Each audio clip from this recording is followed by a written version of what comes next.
Sidang cerai Desta Mahendra dan Natasha Rizky telah memasuki agenda putusan.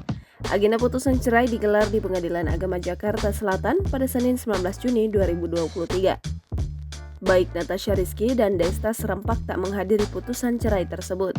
Keduanya pun tetap resmi bercerai setelah 10 tahun membangun rumah tangga. Dalam unggahan di Instagramnya, Natasha Rizky mengunggah foto sebuah jalan di saat malam dengan kondisi blur. Sementara dalam Instastory-nya, Natasha Rizky mengunggah foto sebuah plang nama jalan. Terlihat nama jalan tersebut bertuliskan Street 604 dengan penulisan nama jalan dalam huruf Arab di sisi kanan plang. Jalan tersebut besar kemungkinan ada di salah satu negara di wilayah Timur Tengah. Unggahan Natasha Rizky tak pelak mendapat beragam komentar dari warganet.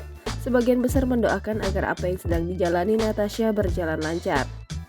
Adapun pembacaan ikrar talak belum dilakukan dan menunggu jadwal dari Pengadilan Agama dijadwalkan 14 hari lagi.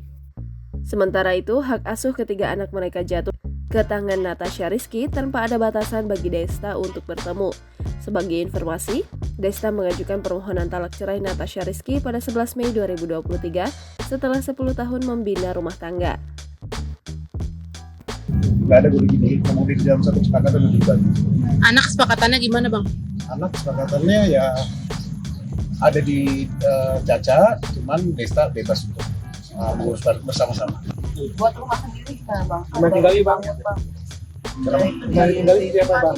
Siapa ke Caca atau anak-anak atau gimana rumah? Rumahnya memang mereka ada 2 rumah lah, jadi satu-satu. Bang, untuk nafkah anak sendiri berapa, Bang? Wah, itu nggak bisa sebutin. Kan sudah diputuskan, Bang. Nominalnya ada mau disampaikan.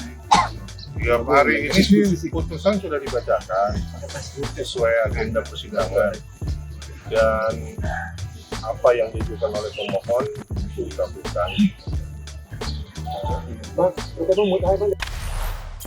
Jangan lupa subscribe, share, komen, dan like ya!